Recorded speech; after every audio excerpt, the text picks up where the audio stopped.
I stood at our living room window watching Melanie's car pull into the driveway. The dashboard clock read 11:47 p.m., much later than the 9:30 she'd promised. Through the glass, orange-tinted streetlights cast strange shadows across her face as she checked her reflection in the rearview mirror. Something wasn't right. Her Halloween party outfit, a vintage nurse costume she'd spent weeks picking out, looked disheveled. Her lipstick was smudged, and her usually perfect hair was mussed in a way that made my stomach twist. She fumbled with her keys at the front door, not noticing me in the darkness of the living room. When she stepped inside, the scent hit me.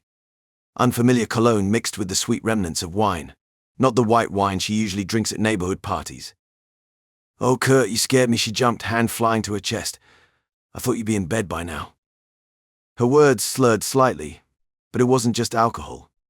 I recognized this behavior, the guilty start, the overly bright smile, the way she wouldn't quite meet my eyes. I'd seen it building over months, choosing to ignore the signs. The late book club meetings that left her glowing. The new gym routine that somehow never produced workout clothes for the laundry. Private phone conversations that ended abruptly when I entered the room. The sudden interest in different hairstyles, new clothes, perfumes I didn't recognize. "Jay was worried about you," I said flatly, watching her face. "Oh, poor thing. I'll peek in on her." Melanie moved toward the stairs, slightly unsteady on her heels. The light caught her neck as she turned, a small, dark mark that definitely hadn't been there when she left. My chest tightened as years of trust crumbled in an instant. The analytical part of my brain, the engineer who solved problems for a living, began cataloging every suspicious moment from the past few months, connecting dots I'd willfully ignored. She was having an affair. The certainty of it hit me like a physical blow, leaving me rooted to the spot as she disappeared upstairs. I remained frozen in the dark living room, my mind racing back to that summer evening, the 4th of July. The kids running with sparklers in the backyard, the smell of grilled burgers still lingering in the air. That night, Melanie had been different, more passionate, more attentive than she'd been in months. She'd worn that blue sundress I always loved, the one that made her eyes shine. When everyone left, she'd pulled me close, kissed me with an intensity I hadn't felt in years. At the time, my heart soared. I thought we were reconnecting, finding our way back to each other.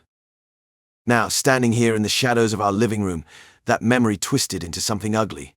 Each detail took on a new meaning. The quick glances at her phone throughout the evening. The way she'd disappeared for 20 minutes to help Carol with the dishes. The sudden surge of affection, was it guilt? Had someone else's touch sparked that renewed passion? The signs had been there all summer. New yoga classes, girls' nights that ran later and later. Shopping bags from stores she'd never cared for before. Fresh perfume.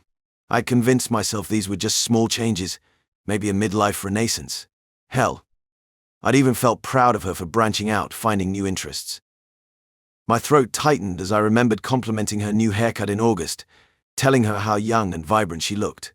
She'd beamed at me, but now I wondered, was that smile meant for someone else? Had I been thanking her for the effort she'd put in for another man? The house creaked above me as Melanie moved around our bedroom. Our bedroom. The weight of 17 years of marriage pressed down on my chest, making it hard to breathe. That mark on her neck burned in my mind, a billboard advertising my own blindness. The 4th of July wasn't the beginning of her passion. It was the beginning of her deception. I stood in the corner of Jack and his wife's living room, nursing my third bourbon of the night. The Halloween decorations cast eerie shadows across the walls, matching my dark mood. Melanie had disappeared 20 minutes ago, claiming she needed to powder her nose. I knew better now. My eyes stayed fixed on the hallway leading to the bedrooms. Groups of our friends mingled around me in their costumes, their laughter and chatter a distant buzz. I checked my watch again, 25 minutes now. Then I saw her. Melanie emerged from the hallway, smoothing down her dress. That familiar glow on her face, the same one I'd seen after our 4th of July night, but this time it made my stomach turn. Her lipstick was slightly smudged, hair slightly disheveled. She caught my eye across the room and smiled, but I could only stare back. A minute later, Dave from Melanie's gym walked out from the same hallway, adjusting his shirt collar. The pieces clicked into place like a sick puzzle. I downed the rest of my bourbon. The drive home was silent. I gripped the steering wheel until my knuckles turned white, while Melanie hummed along to the radio. "I've got a migraine coming on," I mumbled as we entered the house, going to lie down in the guest room. Melanie didn't even question it. She just nodded and headed upstairs. I lay in the dark, staring at the ceiling. The party replayed in my head on an endless loop. Her disappearance, that satisfied look, Dave's rumpled collar. Would hours tick by as I pieced together the past months? The gym membership she'd insisted on. The book club meetings that ran late. The texts she'd hide when I entered the room. Around 3 a.m. I made my decision. I needed proof, hard evidence that would stand up in court. No more suspicions or circumstantial clues. I got up and went to my office, booting up my laptop. First step, document everything. Times, dates, suspicious behavior. I created a spreadsheet methodically listing every detail I could remember. By morning I had a plan. I'd start monitoring her phone records, tracking her car, following the money trail. I knew it was just the beginning. But for the first time since seeing that mark on her neck, I felt in control. The truth would come out, one way or another. At breakfast, I played my part perfectly, complained about my migraine, apologized for being poor company at the party. Melanie barely looked up from her phone. I watched her type out a message, angling the screen away from me, and added another entry to my mental list. The game was on. Sitting on the couch, staring blankly at the television, nothing was registering. I was just sitting. The soft glow from the screen bathed the living room in this dull light, but it felt cold. I wasn't really watching, wasn't taking in anything.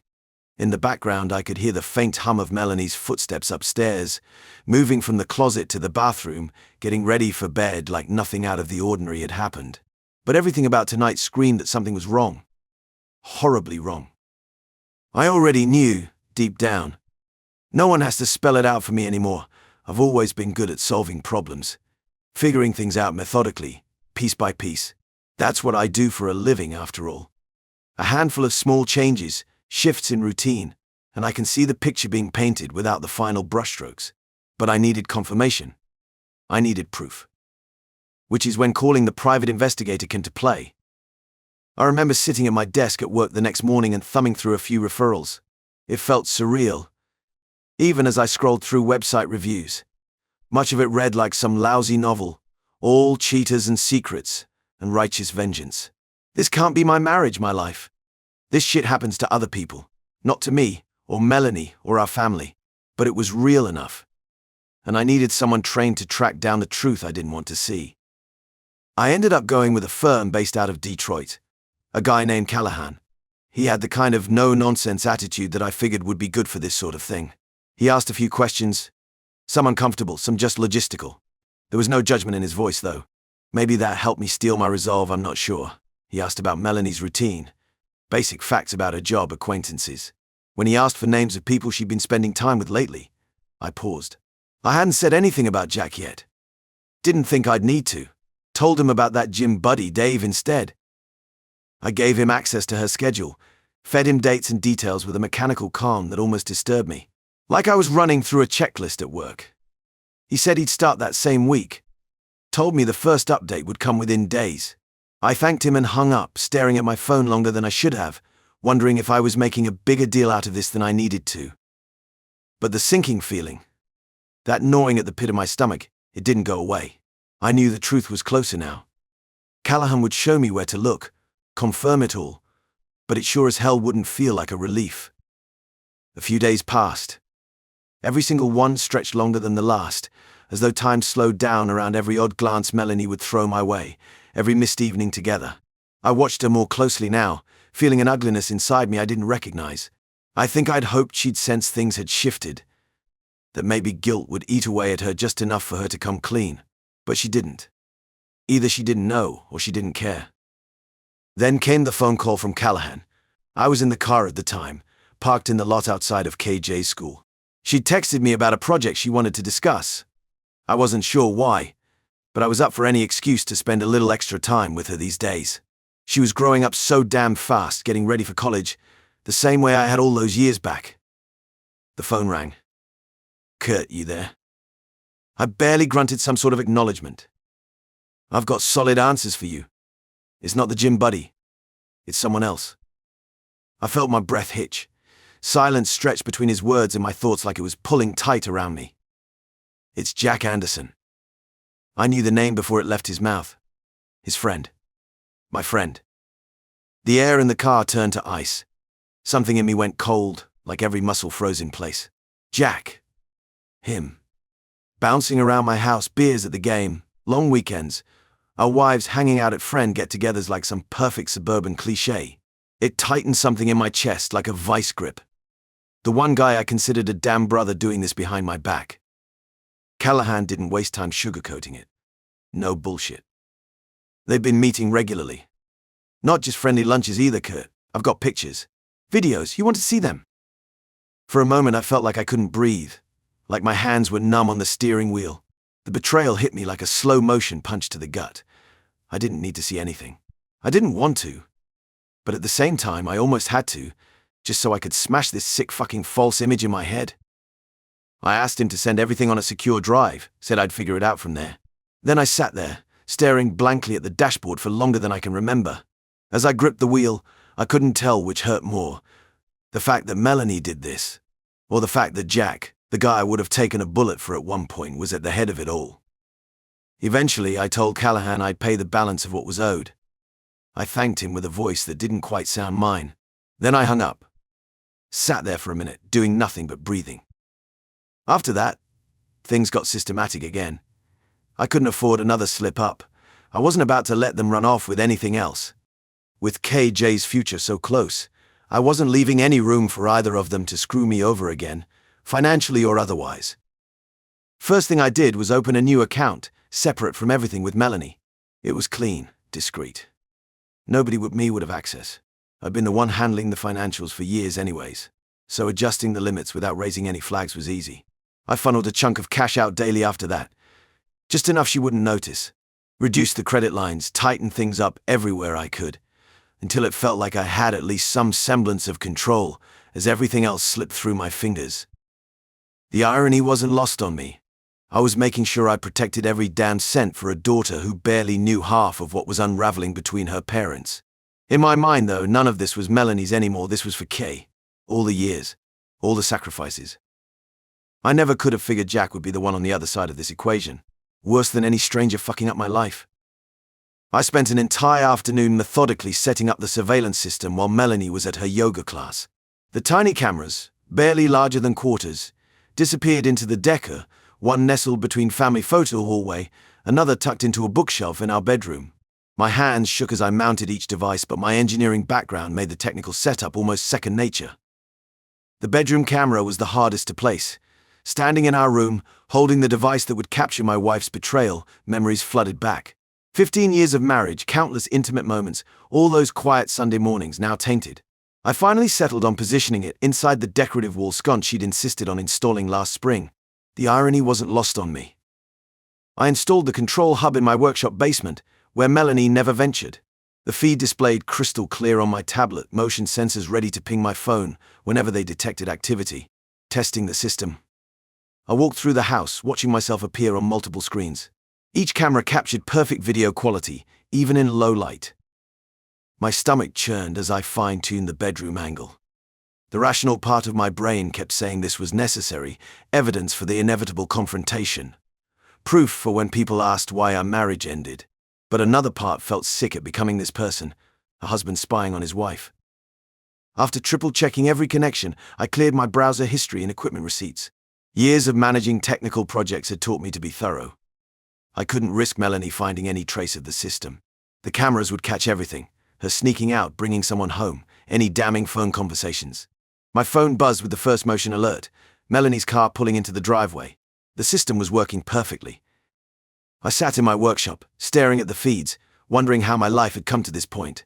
The man who valued trust and loyalty above all else was now hiding cameras in his own home. But Melanie had forced my hand. I needed the truth, even if it destroyed me. I'd been staring at my computer screen for hours, not really seeing the spreadsheets in front of me. The surveillance footage from last night kept playing in my head. I needed to talk to someone who'd understand, someone who could help me navigate this mess professionally at least. Brad's office door was open, but I knocked anyway. He looked up from his desk, his reading glasses perched on the edge of his nose. "Got a minute, Brad?" "Brad." "Sure, Kurt. Come in." I closed the door behind me, taking a seat across from him. My hands were shaking slightly, so I clasped them together. "Something's happened, and I need your advice." I took a deep breath.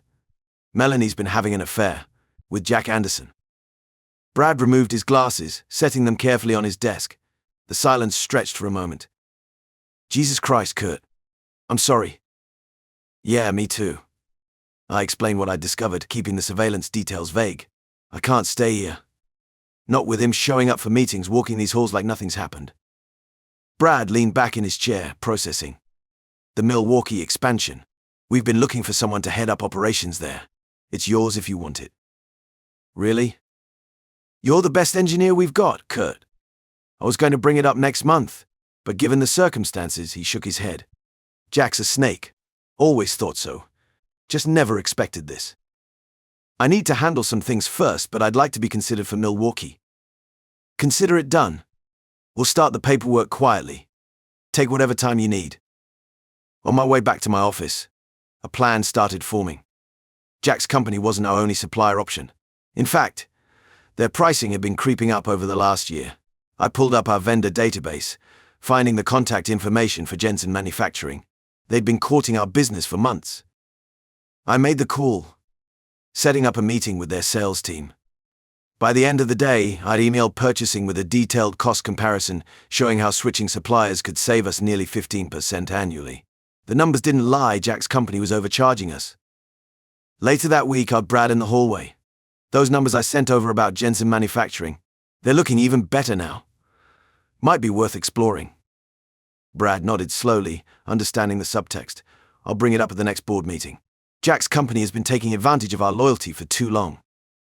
The satisfaction I felt wasn't pretty, but it was real. Jack would soon learn that actions have consequences, not just in friendship, but in business too. Let him explain to his bosses why he lost one of their biggest accounts. I returned to my office, pulling up the Milwaukee property listings on my computer. For the first time in weeks, I felt like I was taking back control, even if everything else was falling apart. I stared at our bank statements one more time, methodically moving funds between accounts. The college fund I'd started for Key years ago was now safely out of Melanie's reach, transferred to a trust she couldn't touch. My fingers moved swiftly across the keyboard, executing each transaction with precision born from weeks of planning. The house felt different now. Every casual interaction with Melanie carried the weight of my knowledge. Every smile felt like a mask. I'd spent 17 years building this life, and now I was quietly preparing for its dissolution. After finalizing the transfers, I started dinner, a routine we still maintained despite the growing chasm between us. The kitchen filled with the aroma of roasted chicken as I uncorked a bottle of wine. Melanie walked in right on time, her designer heels clicking against the hardwood floors. We sat across from each other, the silence broken only by the clinking of silverware. I swirled the wine in my glass, watching her pick at her food. The moment felt right. "What do you think, Mel?" I kept my voice casual, practiced. "Should we donate a little extra to our favorite charities this year? You know, Planned Parenthood, Ask a Wounded Warrior Project. I was thinking maybe $11,000 each." She looked up from her plate, her attention clearly elsewhere. I recognized that distracted look, probably thinking about Jack, or maybe her next shopping spree. Her eyes glazed over at the mention of money, just as I'd predicted. "I guess," but she paused, pushing food around her plate. I nodded thoughtfully, playing my part. "Fair enough." I allowed a small smile to form. "How about a compromise? $100 each?" "Sure," she replied dismissively, already reaching for her wine glass. The conversation meant nothing to her, just another domestic detail she could brush aside. After dinner, I excused myself to my office. The irony wasn't lost on me as I signed each one, knowing she'd given her explicit consent without bothering to pay attention. Her signature card would confirm it. Her own carelessness turned against her. I sit in Brad's office, carefully laying out my plan. The words feel heavy, each one carrying the weight of my shattered marriage. Brad listens intently, occasionally nodding as I explain my need for his help with this staged work emergency. "I appreciate you doing this, Brad. I just need concrete proof before I move forward with everything." Brad leans back in his chair, his expression a mix of concern and understanding. "The Milwaukee expansion paperwork can wait until Monday. I'll make the call to Melanie myself about the emergency meeting in Chicago." I'd spent weeks planning this, Thanksgiving was perfect. A time when family should be together, when loyalty should mean something. The irony isn't lost on me. Back home, I pack my suitcase while Melanie prepares dinner in the kitchen.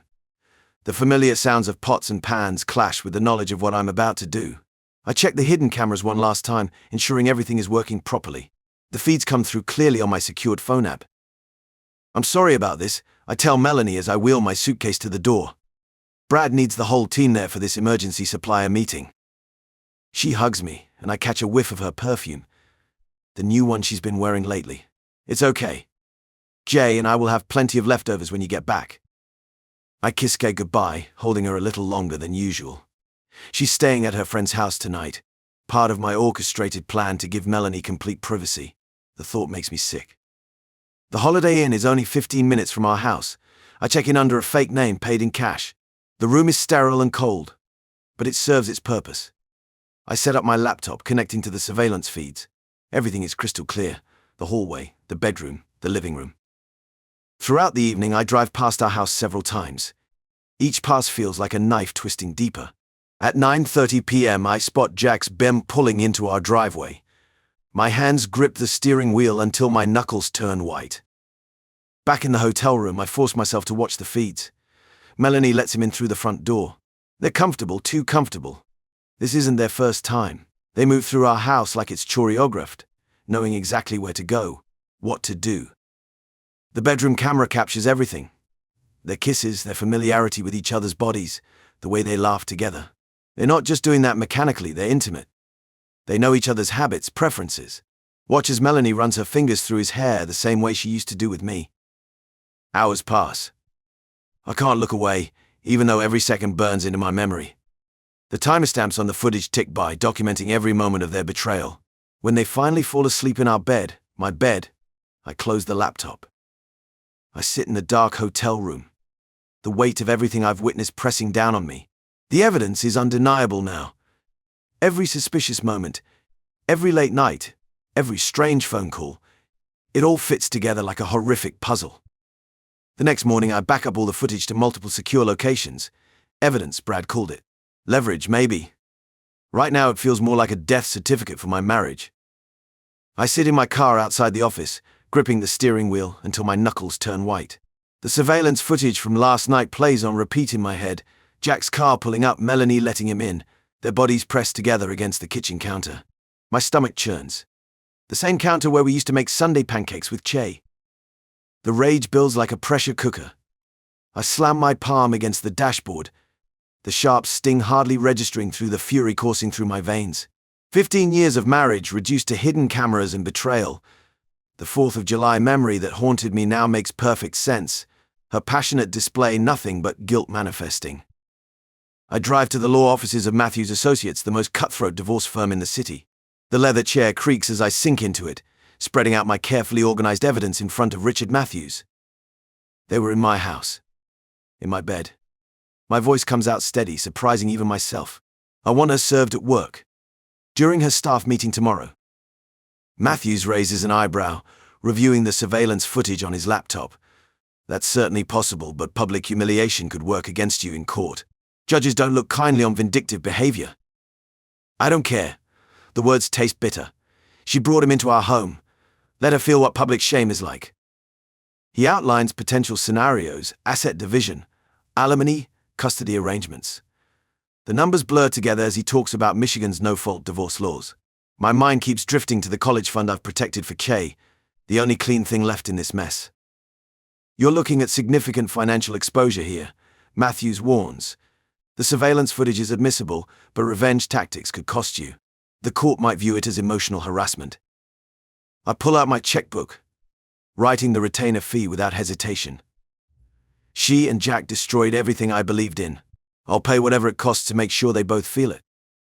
The rational part of my brain knows Matthews is right. But watching him prepare the divorce papers, I feel a cold satisfaction.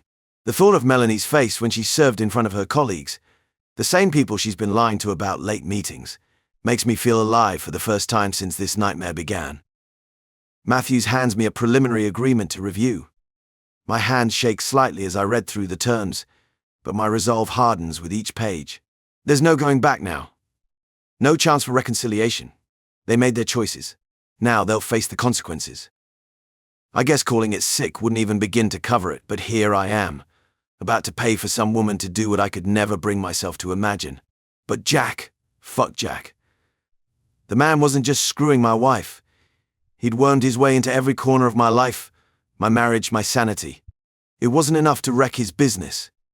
No, that worm needed to feel something crawl underneath his skin, fester unseen, just like what he and Melanie had done to me. Chlamydia. Sounded poetic in a way. No one dies from it, but it screws with you. A silent punishment, lingering, festering in places people don't talk about. It was perfect. I wanted it to eat away at him in private, in parts of his life no one else saw. Nowhere visible enough to gain pity or awaken suspicion. Just a nagging problem he'd carry with him, in every business meetings, dinner table, every glance in the mirror. The thought of it made me grip the steering wheel harder, the leather creaking beneath my fingers. Setting it all in motion wasn't easy. I needed someone I could trust to keep this as quiet as possible. Not a single person in my normal circle could know, except Tom. Tom works in the plant. Been there for 20 years, just like me. The guy was decent at heart, but more importantly, he was not one for asking questions. That kind of discretion is worth more than talent half the time, and Tom had a certain knack for keeping his eyes down and hands full. Now, it wasn't like Tom ran in the kind of crowds where you could just find women catering to sick shit like this. But he knew people who knew people. Paid off debt for a friend of a friend once. That sort of thing ripples out. Favors. Networks. Costs. So, I took a chance late one night on his front porch with brown liquor thick on my tongue. I've framed it in the most vague terms possible, throwing around words like favor and discreet while never really spelling out what I needed him to find. It was enough, though. He gave me a once-over, whiskey sloshing in his glass, and nodded. No hesitation, just acceptance. A week later, he had a name. Paula. Typical. Then came the meet with her. She was crass, sure, but businesslike enough to make me think at least she knew what she was doing. I didn't picture what she did for work. Not much mattered beyond the task at hand. You're sure it's recent? That's all I asked. She gave me a bored nod, like she'd heard the request 1,000 times. Yeah, pretty classic case of skipping the clinic. You want this done quick, or you willing to wait a bit? Quick, I murmured, sharper than I intended. The sooner the better. My throat had tightened around those words, and sudden flashes of her and Jack together kicked up bile into my mouth. But I pushed it back. Professional, distant, like I was in a damn meeting, justifying timelines and numbers. It's funny how easy it is to compartmentalize if the stakes are high enough. I handed over the cash, a laughable sum for what I was asking. She counted it, barely glanced back at me. It meant so little to her, an everyday fucking transaction, but to me, this was something else. A leveled playing field. You'll just drop me a line when? When it's done, I'll know because you guys gonna start singing a new tune in a couple weeks. Then I'll pass the word. Straightforward. Efficient. The way it should be. 2 days later, I got confirmation. Paula had done it, made it look natural, a coincidence even. Like she was just another woman caught in the web of Jack's greasy charm during one of his after-hours business dinners. As she described the encounter in vague, sanitized terms, I found myself both disgusted and gratified. She had played the role of the damsel in need of rescuing, and Jack, predictably, had been all too eager to offer up his smug attention. It was all too familiar. What hit me was the moment Paula mentioned, offhand, the way Jack had bragged about being untouchable in a way, laughing after their little rendezvous. Something about him, he's cocky, you know. She muttered, and then paused, finally taking the time to notice the silence from my side of the call. The conversation fizzled shortly after that, just enough of an exchange to ensure the deal was set up and finished. After the line went dead, the air still hummed in the room, the sound of justice well-earned, yet hollow. And so I braced myself. Part of inflicting a wound like this was the waiting, the patience. Chlamydia wasn't quick to reveal itself. And knowing Jack, he'd probably relish the memory for days, maybe weeks even, before the discomfort set in. And that's when it would start. Small. A burn here, an itch there. Doubt flooding in slowly as his smooth life began to develop something unspeakable at its edges. I smirked at the thought of him straining to hide it from Melanie. Or better yet, struggling to find some pathetic excuse, like a shared gym towel, or some god-awful innocent slip-up. I imagined Jack wouldn't suspect anything off for the first few days. Once it really settled in, though, his face would give him away. That smug, confident face. The one always plastered with his punchable smile during morning sales meetings, or that shit-eating grin he wore when Melanie was around. I dreamed about that face wincing in confusion the first time he realized something wasn't right. Maybe a twinge would catch him while he was on a client call.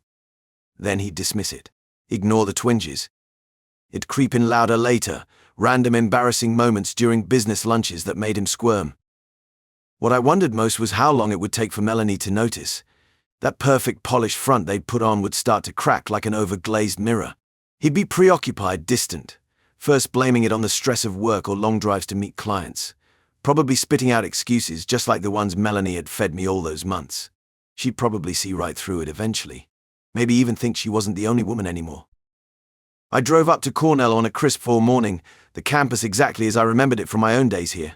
The familiarity brought a mix of emotions, memories of meeting Melanie, now tainted by her betrayal, but also pride knowing Jay would soon walk these same paths. The financial aid office was tucked away in Day Hall. I'd made an appointment with Susan Chen, the director of student financial services. She greeted me warmly, her office filled with natural light and stacks of organized files.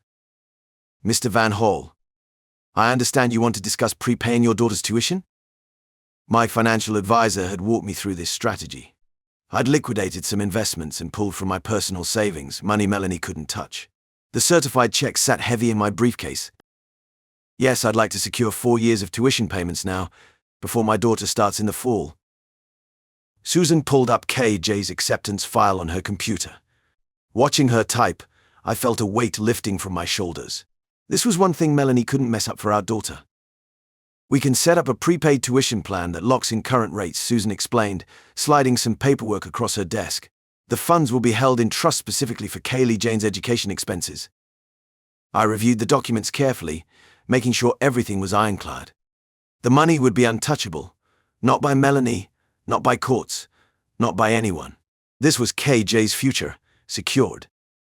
My hand was steady as I signed the papers and handed over the check. Susan processed everything, printing out confirmation documents and placing them in a folder. "Your daughter's tuition is now guaranteed for all 4 years, Mr. Van Hall. These are your copies of everything."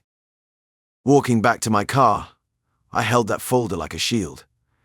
In all the chaos Melanie had created, this was my anchor, knowing I'd protected what mattered most. Jay would get her degree, follow her dreams, without ever having to worry about the fallout from her mother's choices. I pulled out all the stops for Thanksgiving this year. The table looked like something out of a magazine, crystal glasses catching light from the chandelier, my grandmother's china perfectly arranged, and fall decorations thoughtfully placed around the dining room. I'd even ordered a professional flower arrangement as the centerpiece. Our daughter Kay helped me prepare the turkey that morning. As we worked, I shared stories about past Thanksgivings, making sure my voice carried just enough for Melanie to hear from the living room. Every laugh, every warm moment with Kay was authentic, but I knew each one hit Melanie like a dart. "Sweetie, could you pass the cranberry sauce?" I asked Melanie during lunch, my voice dripping with honey. She hesitated, her hand trembling slightly as she reached for the crystal dish. I noticed how she kept glancing at me, trying to read behind my pleasant expression. I carved the turkey with practiced precision, serving everyone generous portions while sharing amusing anecdotes from work. My mother-in-law Jane laughed at all my jokes, completely unaware of the undercurrent between her daughter and me. I made sure to compliment Melanie's sweet potato casserole, even though I knew she'd bought it from the grocery store. When it came time for everyone to share what they were thankful for, I spoke about family bonds, loyalty, and trust. I kept my eyes on Melanie the entire time, watching her squirm in her seat. Her face flushed as I talked about how marriage was sacred to me. Throughout the meal, I maintained perfect composure, passing dishes, refilling wine glasses, being the model husband and host.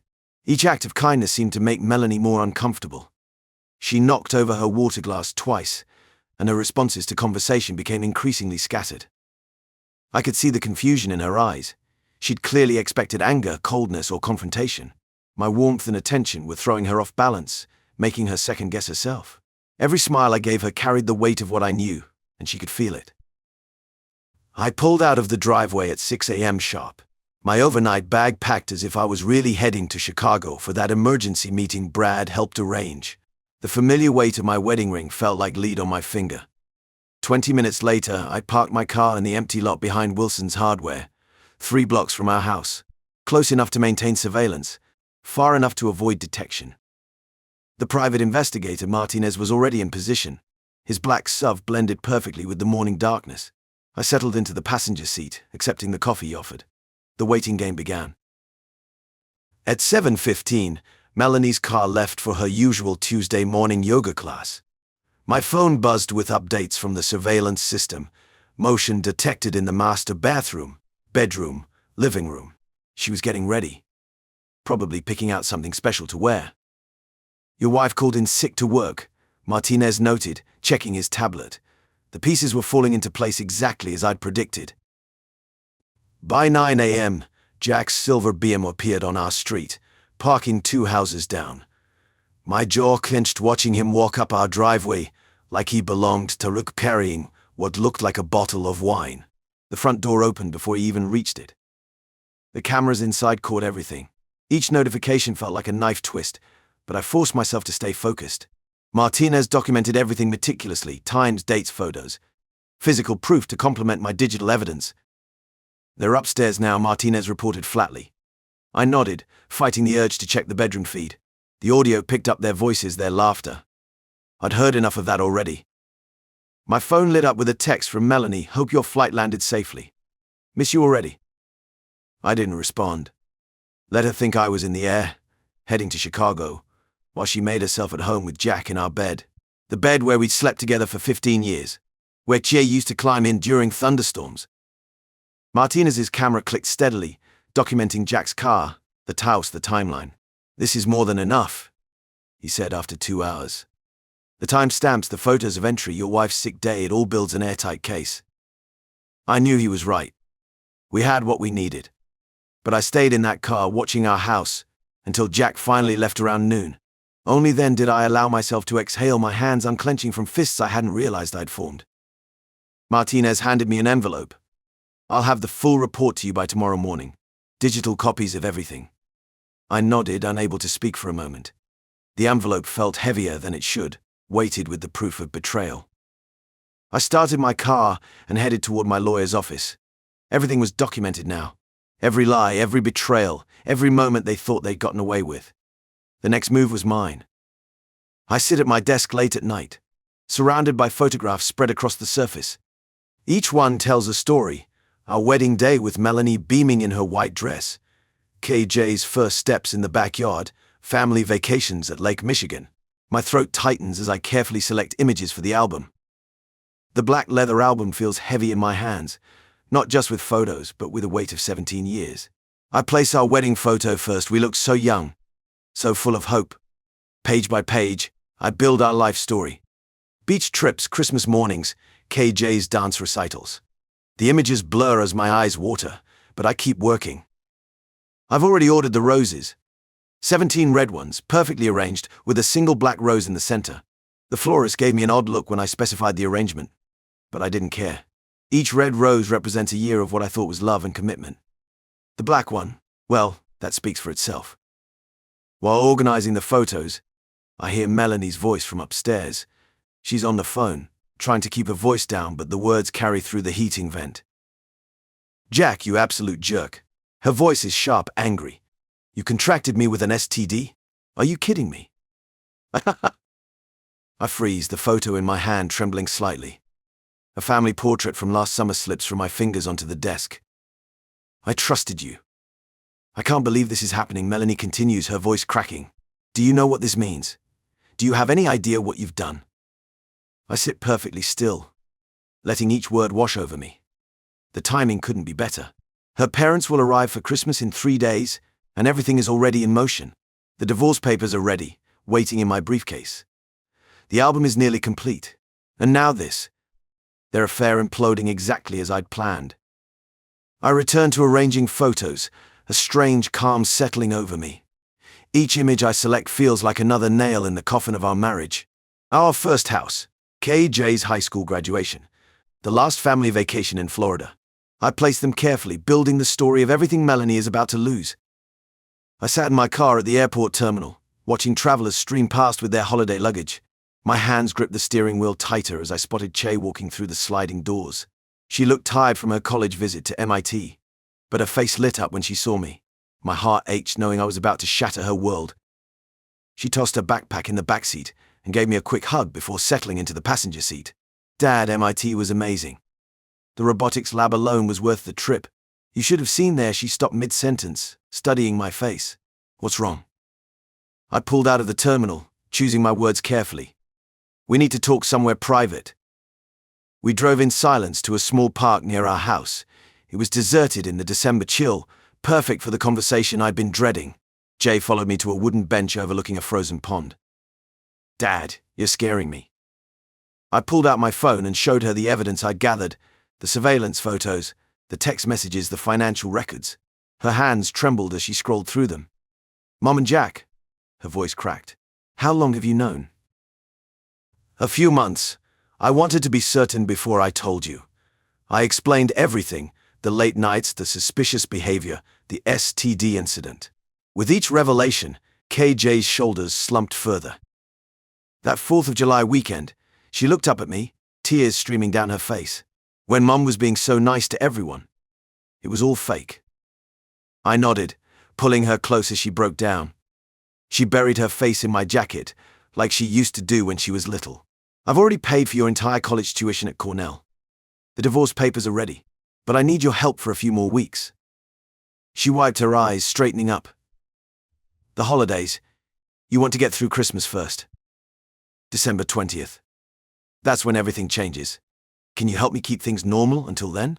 For the extended family? Jay squared her shoulders, so much like me in that moment it made my chest tight. Of course, Dad, we're a team. She paused, processing. Does she know that you know? No, and that's the hardest part. Acting normal when all I want to do is. I get it. She squeezed my hand. We'll do this together. One last family Christmas. We sat there as the sun set, father and daughter united in our pain, planning our final performance as a happy family. KJ's strength amazed me. She was hurt and angry, but focused on getting through the next few weeks, just like her old man. I sat at my desk late at night, going through our filing cabinet one last time before the divorce proceedings. Something felt off about a medical bill from 3 years ago that I'd found buried deep in a folder marked personal. The amount seemed high for what Melanie had claimed was just a routine checkup. My hands trembled as I called the insurance company. After verifying my identity, the representative confirmed my worst fears. It wasn't just a checkup. The procedure code matched a tubal ligation. The room started spinning. 3 years ago, Melanie and I were still talking about having another child. She told me she wanted to wait until Jay was a bit older, that the timing wasn't right yet. All those conversations about expanding our family, her supposed concerns about her age and career, they were lies. She'd gone behind my back and made that choice for both of us. I remembered holding Che as a baby, dreaming of giving her a little brother or sister. Melanie knew how much I wanted another child. She'd seen me with my nieces and nephews, watched how I lit up around babies, yet she'd stolen that future from me without even a discussion. The nausea hit hard. I rushed to the bathroom and threw up, my whole body shaking. This betrayal felt worse than discovering her affair with Jack. The affair was a violation of our marriage, but this was a violation of my deepest dreams, my fundamental right to choose my own future.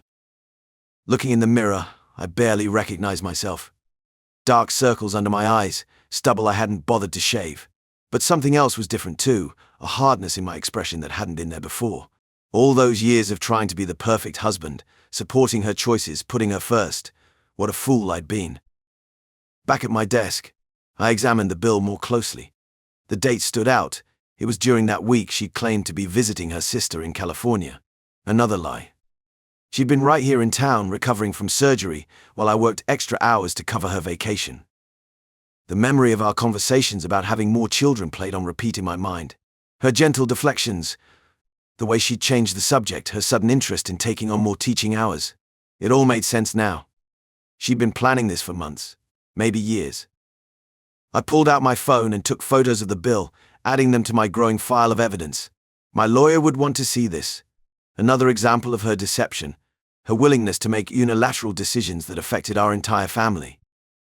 The disgust I felt was overwhelming, but beneath it was something else, a strange sense of liberation. This was it. The final piece of evidence I needed to silence that small voice inside that still wondered if I was doing the right thing. Melanie hadn't just betrayed our marriage vows, she'd betrayed every dream we built together. I closed the filing cabinet with a decisive click. There would be no more doubts, no more second-guessing my decisions. She'd made her choices, and now I would make mine. I sat at my desk, methodically reviewing my checklist for December 20th. Every detail had to be perfect. The florist confirmed the delivery, 17 red roses and 1 black rose, each representing a year of our marriage. The card would read, 1 for each year you made me believe in us. The black one for the death of our marriage. She'd get them at exactly 3:55 p.m., 5 minutes before her parents showed up for their usual pre-holiday visit. My lawyer, Richard, had everything ready. The divorce papers would be served right after the flowers arrived. I'd arranged for Martinez to handle that part. He knew the timing was crucial. The evidence packets were prepared. Photos, text messages, bank statements showing her secret accounts, medical records of her tubal ligation, and timestamps from her rendezvous with Jack. I moved through the house like a ghost these past few days. When Melanie tried engaging in conversation, I responded with single words or nods. She seemed confused by my coldness, but I couldn't bring myself to maintain our usual facade anymore.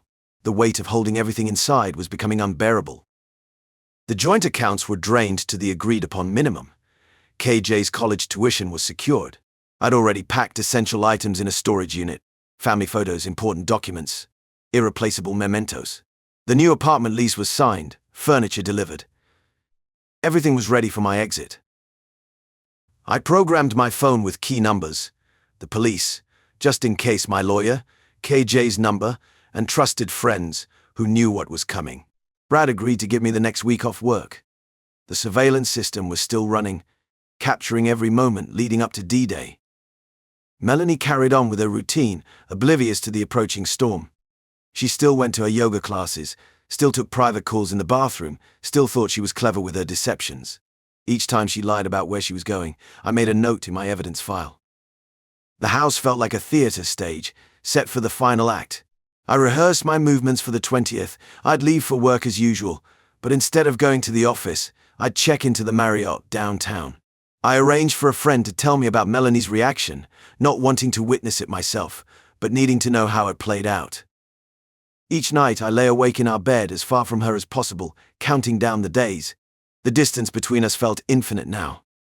She reached for me once, but I turned away, claiming a headache. The hurt in her eyes meant nothing to me anymore. All I could see was the collection of lies she'd built around us. I spent hours in my workshop ostensibly working on projects, but really monitoring the cameras and finalizing details. Every time I heard her phone buzz, every time she made an excuse to leave, every fake smile she gave me, they all just reinforced that I was doing the right thing. The calendar on my desk showed December 20th circled in red. Just a few more days of this charade, then everything would change. I'd already warned Che to stay at her friend's house that afternoon. No need for her to see the aftermath of what I'd set in motion. I pulled into our driveway one last time, the weight of the photo album heavy in my hands. The lights from our Christmas tree flickered through the living room window, casting a warm glow that felt like a lie. 17 years of memories bound in leather, carefully curated to twist the knife just a little deeper. Inside, Melanie sat on the couch in her favorite red sweater, the one she wore every Christmas morning. She smiled when I handed her the album, completely oblivious to what was coming. Her fingers traced the embossed cover, and for a split second, I almost felt sorry for her. "What's this?" she asked, opening to the first page. I watched her face as she turned through the pages. Our wedding day, our honeymoon in Maury, KJ's first steps, family vacations. Moments I once thought were pure gold, now tarnished by her betrayal. Each photo I'd selected told a story of what we'd had, and what she'd thrown away. Her hands trembled slightly as she reached the final pages. I'd left those blank, a stark reminder that our story was finished. The doorbell rang right on cue, exactly as I'd arranged. "I'll get it," I said, my voice steady. The delivery man stood there with 18 roses, 17 red, 1 black, and a thick manila envelope. I signed for them without speaking, placed them on the coffee table in front of her, and stepped back. Melanie's face drained of color as she stared at the roses. "Kurt, what is this?" I didn't answer. There was nothing left to say. The divorce papers inside that envelope would speak for themselves. The evidence packets would tell her exactly how long I'd known, how methodically I'd planned this moment. The bank statements would show her how thoroughly I'd protected our assets. The album still lay open in her lap, a testament to everything she destroyed. I turned and walked toward the door, my footsteps echoing in the silence. The Christmas tree lights continued their cheerful dance, mocking the death of our marriage. I reached for the doorknob, remembering all the times I'd walked through this door, thinking I was coming home to love and loyalty. Now I was walking out, leaving behind the carefully constructed ruins of our life together. Without looking back at her, I stepped outside into the cold December morning. The door closed behind me with a soft click, final as a coffin lid. I sat in the courtroom, my hands steady on the polished wooden table before me. The familiar weight of my wedding ring was gone, leaving only a pale strip of skin as a reminder. Melanie's lawyer, Thompson, strutted around like a peacock in his expensive suit, shooting questions at me about our finances. "Mr. Van Hall, let's discuss these charitable donations you made in December." Thompson's voice dripped with manufactured concern. "Can you explain the discrepancy between what my client agreed to and what was actually donated?" The fluorescent lights hummed overhead as I adjusted my tie. Of course, Melanie and I had our annual discussion about charitable giving. I initially suggested $11,000 for each charity. Thompson interrupted, waving a paper. "But according to my client, you both agreed on $100 per organization." "Your Honor," I turned to face Judge Martinez, maintaining perfect composure. My lawyer slid the documentation across to the judge, pristine copies of 3 canceled checks, each made out for $100,000. These donations were made to Planned Parenthood, ASPCA, and the Wounded Warrior Project, all causes Melanie specifically chose and supported throughout our marriage. Judge Martinez examined the paperwork, her reading glasses perched on the edge of her nose. The silence in the courtroom grew thick as molasses. Melanie's face drained of color as reality sank in. She grabbed Thompson's sleeve, whispering frantically. The judge's stern voice cut through their hushed conversation. "Mrs. Van Hall, these organizations were indeed your chosen charities, correct?" Melanie nodded weakly. "And you agreed to the donations?" I thought it was just $100 each," Melanie stammered.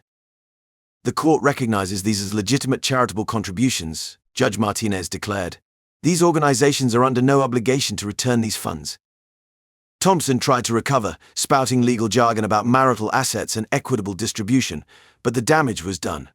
$300,000 of our joint assets were now permanently beyond Melanie's reach. I watched her slump in her chair, the designer outfit she'd worn to impress the court now seeming to swallow whole.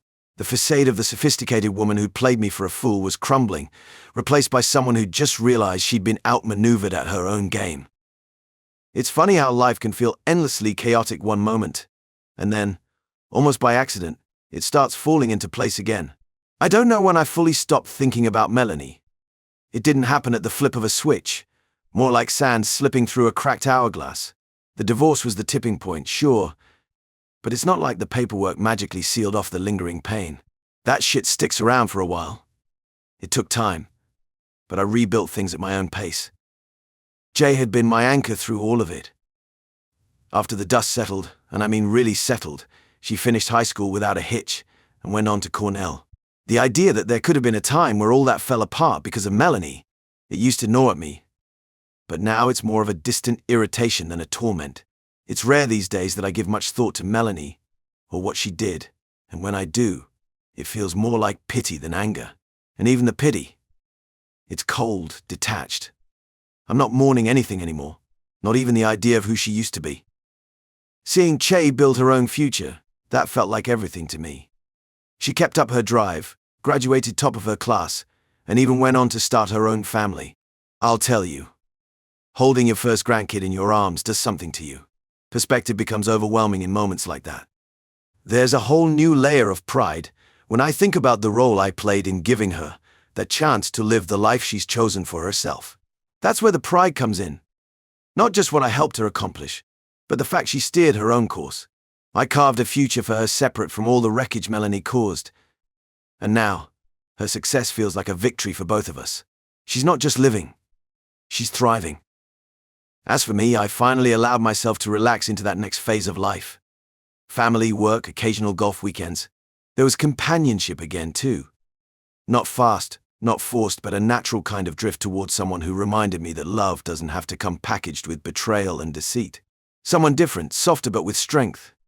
There's beauty in finding light after walking through so much darkness. Melanie had taken away years, it's true, but it hadn't left me hollow. I had rebuilt, slower maybe, but firmer. And honestly, I didn't care enough to follow up on what happened to her after the divorce. Word had trickled down from people in our social circles that things hadn't panned out well with Jack. That failed pretty fast, no surprise there. His business took a hit, which I might have grinned about in my private moments, once or twice. But after that, her name just didn't make the rounds much anymore. In a way that made her feel even further divorced from my life. The whole chapter slammed shut and padlocked. At least for me. I don't know if the same could be said for her.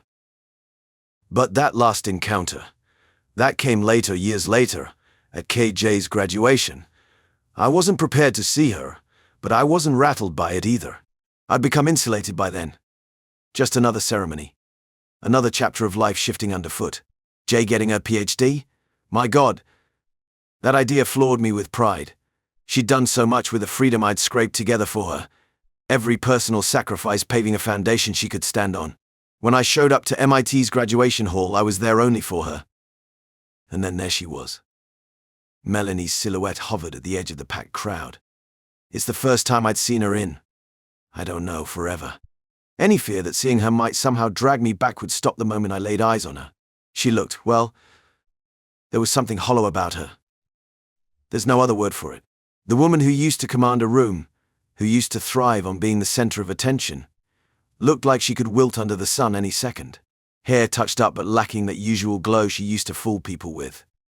Her eyes, they just didn't have the spark I'd once fallen for. Not even a flicker left. She waited until after the ceremony to approach me, clutching this letter. A letter, because God forbid she might have to speak to me face to face about the damage she left behind. She tried, at least superficially, flashing some weak attempt at an old smile. I could feel it. The unease, the regret, probably a million other things trying to twist together into something that resembled an apology. But I stood there, unworried, because no apology in the world would mean shit at that point. Still, when she handed the letter over, I took it. I wasn't trying to make a scene at a moment meant for Key. The funny part? I barely even read it then and there. Glanced at the first couple of lines. Something about regret, maybe about time lost, same old drivel.